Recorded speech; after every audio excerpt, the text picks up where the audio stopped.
it is an undeniable fact that traveling will open up your life in many different ways. In this video, I'll be sharing with you 6 things that traveling has taught me. Number 1 is community. If you travel to a place like the Philippines, the community, the way people live within their families, within their friends, is very different from a place like in Europe or in Canada or in America. Because I believe that in places like the Western world, people very much live in this box. They live in this square house with maybe their family or their spouse, and that's about it.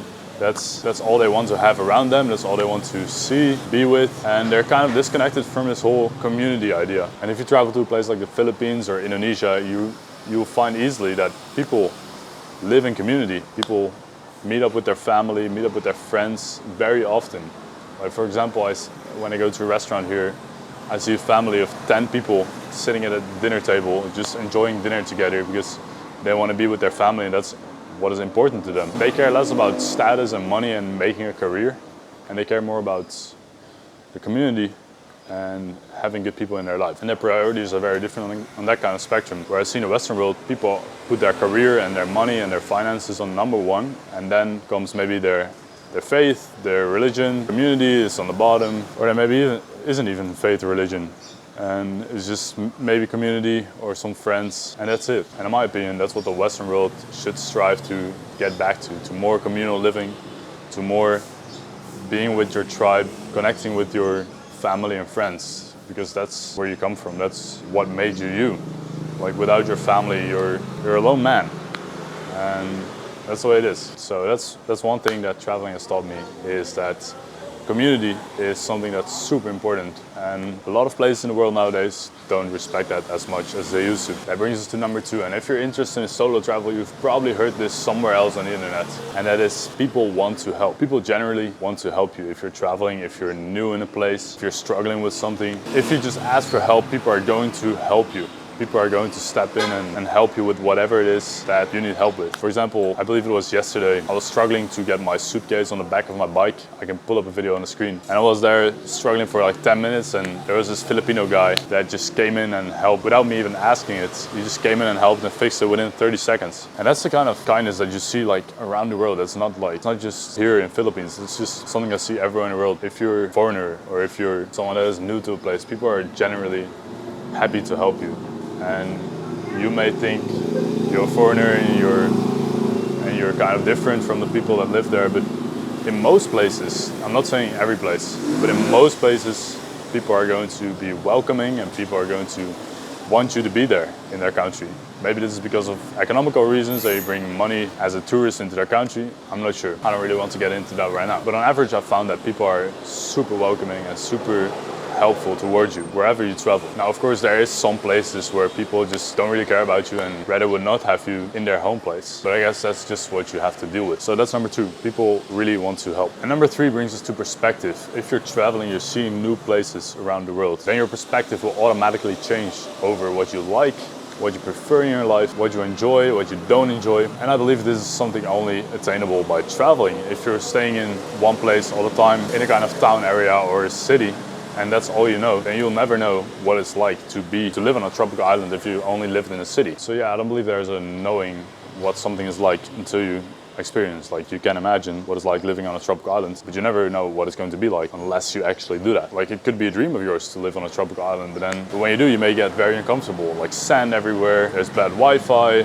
there's less comfort, there's worse gyms than in your city. Like, there's a lot of things that are going to change. And if you're traveling around, I believe that's how you learn what you like and what you don't like. So your preferences will change after you've traveled to different places every single time. And I can give you an example for this. I believe Philippines was an amazing country. I believed it was paradise on earth. And then I lived in Bali for 2.5 months. And I believed that was paradise on earth. I believed that was so amazing. And then I came here to the Philippines and I kind of compared it to Bali, and Philippines was less amazing for me. Like, Bali took the crown there. And I would have never known that the Philippines would be less preferable to me than Bali if I would never have lived in Bali and then came to the Philippines. If I would stay in the Netherlands and just guessed about it, I would have never known. So number 3 is your perspective will automatically change and will automatically become clear once you start traveling. Making our way down to number 4 is your ability to detach from things, places and people. If you're going to travel around the world, you're going to see a lot of people, a lot of places, and you're going to have a lot of experiences. And this may cause a natural attachment to happen, especially to people. And if you're on the road, if you're on a travel, and you already got your next destination ahead, then it's a very good skill for you to develop, to be able to detach from people. It's also a very good skill to know when it is time to grab onto something and when it is time to let go. If you meet someone very special and you believe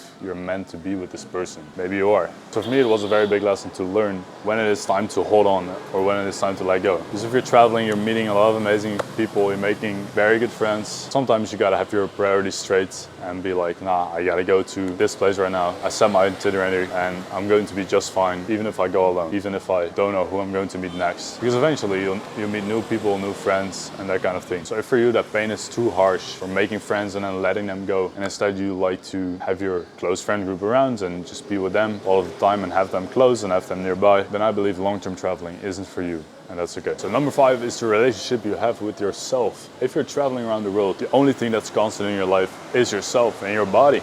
That's simply it. So you might as well take good care of it. You might as well go to the gym, eat healthy food, and take care of your body, take care of your mind as well. If you're going fast-paced traveling, if you're sleeping in hostels even, and you're going to have a lot of things going on in your life, a lot of people, a lot of information. So I believe it is good to spend time only with yourself and with your thoughts. Even journal, to bring a notebook and start journaling your thoughts, start writing them out, start writing out how you're feeling. Maybe you're getting overwhelmed from some place, and some things just really ground you, really help you stay calm in a moment. For me, it's meditating or praying or journaling. That really helps me stay grounded, as well as going into nature. And I believe these are things to help you stay grounded, help you stay present, and to not get distracted by the ways of the world too much. Why it's also very good to build a good relationship with yourself during this whole traveling process. It's because a part of the clothes that you wear, you're the only constant in your life right now. So who's going to call the shots? Who's going to decide where you're going to go next? That's going to be you. So if that person isn't thinking clearly, then you kind of have a captain on a ship that's not really doing his job right. And that brings us to number 6, which is routine. So routine is something that's easier if you're staying for longer periods of time at a place. If you're staying for longer than 2 weeks at a certain place, it's easier to have a routine than if you're doing fast-paced travel, like 3 days at a time or a weekend, or maybe 1 week at a time at a place. And sometimes you may even stay for longer than 1 month at a place. That's how I like to travel. That's what I found works for me, works best for me for my routine, which is something that I prioritize. So even me saying this leads us back to points, I believe 2 and 3 in the video. My preferences and my routine, these are things that will just come back to you.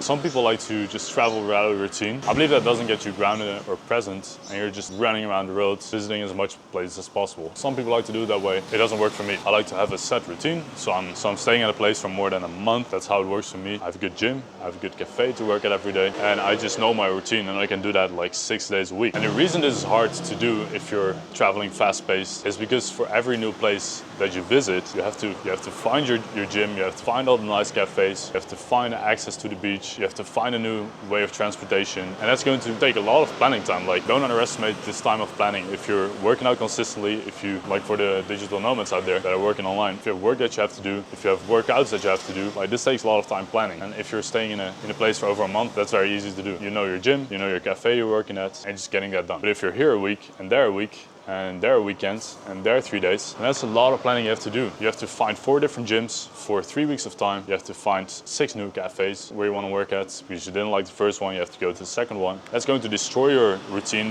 destroy your momentum. And to me, as a business owner and creative person, I kind of need a routine that helps me stay grounded and helps me stay focused, so I can do the work that I need to do, have a consistent workout routine, and I can work towards my goals. So number 6 for me is routine when traveling, and that kind of ties into my preference of staying longer periods of time instead of staying at a place for a week or 3 days or 5 days. So these are 6 things that traveling has taught me, and I hope this helps you in any way possible on your traveling journey, or if you want to start traveling. And if there's anything you would like me to make a video on, whether it's travel, whether it's creativity, whether it's entrepreneurship, please let me know down in the comments, and I'll see you on the next video. Ciao.